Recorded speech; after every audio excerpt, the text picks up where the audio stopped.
Welcome back guys. इस as में हम देखेंगे मेरी एज यानी 22 से लेकर 25 ईयर्स की प्रॉब्लम। भाई ये जो एज होती है ना बहुत टेंशन वाली होती है, क्योंकि इस एज में बहुत सारे टेंशन्स भी आ जाते हैं साथ में। जैसे जैसे हमारी उम्र बढ़ती है वैसे वैसे हमारी प्रॉब्लम्स भी बढ़ती जाती है। जैसे करियर टेंशन, शादी tension, family politics, family gathering में जाने से डर लगना, फिज़िकल प्रॉब्लम, मेंटल प्रॉब्लम कि भाई अब क्या होगा अब क्या नहीं होगा। बिकॉज़ ये वाली जो एज होती है ना उस टाइम हमारे पेरेंट्स हमें ओवर प्रोटेक्टिंग करने के बाद एकदम से अडल्टहुड में जाके छोड़ देते हैं कि जा अब तो देख अपनी प्रॉब्लम। इस प्रॉब्लम में जो इस एज में जो भी होंगे उन्हें समझ आ रहा होगा what I am talking about. सबसे पहली ये बात है करियर टेंशन। अगर हम कोई करियर चूज़ करते हैं, अगर उसमें हमारा करियर बन नहीं पा रहा है, सेल्फ डाउट आ जाता है। सेल्फ डाउट के साथ साथ हमारी एज भी बहुत ज़्यादा बढ़ने लगती है, तो पेरेंट्स फिर शादी के लिए प्रेशराइज़ करते हैं कि आपको शादी करनी है। लेकिन आप ये सोचो, जब आप खुद की रिस्पॉन्सिबिलिटी ठीक से नहीं निभा रहे हो, आप दूसरे बंदे की कैसे निभा पाओगे।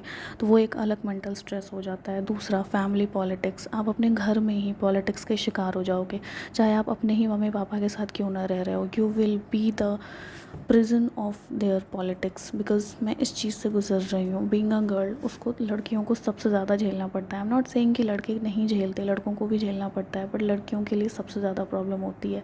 इसलिए कि एक तो उनकी उम्र भी जा रही है, करियर भी नहीं बन रहा, और ऊपर से फिर ये आपसे बिना पूछे आपकी शादी की बात चलाने लगना दूर दूर तक, और आपको पता भी नहीं है आपके पीठ पीछे क्या हो रहा है। तो अगर आपको एकदम से पता चलेगा तो आपको बुरा लगता है, और उस चीज़ के साथ अपने घर वालों के साथ जीना is a very very very tough. फिर आप सोचते हो कि मैं ऐसा क्या करूं कि मैं इस सब चीज़ों से बाहर निकलूं। फिर आपको अपने करियर की टेंशन होती है, आप पढ़ाई नहीं कर पाते हो। फिर अगर कुछ ओकेज़न आया, आपको फैमिली गैदरिंग में भी जाने से बहुत ज़्यादा डर लगता है। उसके बाद फिर अगर आप टेंशन ले रहे हो, कुछ काम नहीं कर पा रहे हो, मेंटली कहीं स्टक हो, तो आप अपने फ़िज़िकल बॉडी पे भी ज़्यादा ध्यान नहीं दे पाते हो। तो उसकी वजह से आपकी बॉडी भी ख़राब होनी शुरू हो जाती है। हमारी मेंटल प्रॉब्लम जो है ना वो हमारे फ़िज़िकल प्रॉब्लम से जुड़ी है, और जो हमारी फ़िज़िकल प्रॉब्लम है वो हमारी मेंटल प्रॉब्लम से जुड़ी है। Both are interconnected. We just really have to recognize this and be aware about this. तो सबसे पहले हमें यही जानना होता है कि जो इस एज में प्रॉब्लम होती है, सही गलत तो सब पता चल जाता है। कौन अच्छा है कौन बुरा है ये भी पता चल जाता है, कौन टेम्पररी है कौन परमानेंट है ये भी पता चल जाता है।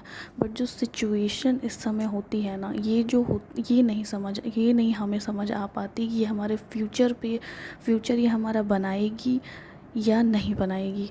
ये सिचुएशन में जो हम गुजर रहे हैं, अगर हम इससे बाहर निकल भी पाएंगे या नहीं निकल पाएंगे। बिकॉज़ आप बाहर के पॉलिटिक्स से लड़ सकते हो, आप अपने घर के पॉलिटिक्स से नहीं लड़ सकते, क्योंकि वो आखिर वो आपके मम्मी पापा या भाई बहन ही होते हैं। आप इस जब एज ग्रुप में आते हो ना, आपको इतना कुछ रिकॉग्नाइज होने लगता है, इतना कुछ समझ में आने लगता है कि मतलब आपको ऐसा लगेगा कि अब मैं सच में बहुत ज़्यादा बड़ा हो गया हूँ।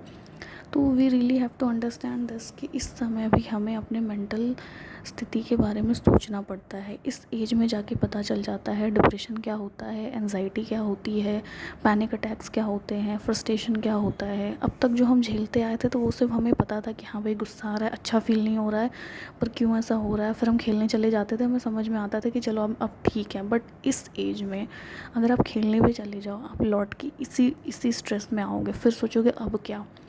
तो इस एज में ना आपको टेम्पररी कोई खुशी रिलीफ देती है ना, आप खुद उस चीज़ के पीछे अपने आप को शांति दे पाते हो। आप नशा भी कर लो, आप सिगरेट भी पी लो, सब कुछ पी लो, सबका मज़ा आपको पता है। सबको पता है कि इसको पीने से बस इतनी देर तक ही रिलीफ मिलेगी। मैं नशा भी कर लूँ तो मैं सिर्फ 1 या 2 दिन तक ही नशे में ओवरडोज अगर कर लिया तो खुश रहूँगा, तीसरे दिन मुझे फिर से घूम फिर के इसी फेज़ में आना है। तो इस एज में आपको ये समझ में आने लगता है कि long term happiness is more than the short term pleasure. तो आप फिर लॉन्ग टर्म चीज़ों के बारे में सोचने लगता हो, आप अपने करियर के बारे में सोचने लगता हो, आप पढ़ाई के बारे में सोचने लगता हो, आप मल्टी डायमेंशनल सोचने लगते हो।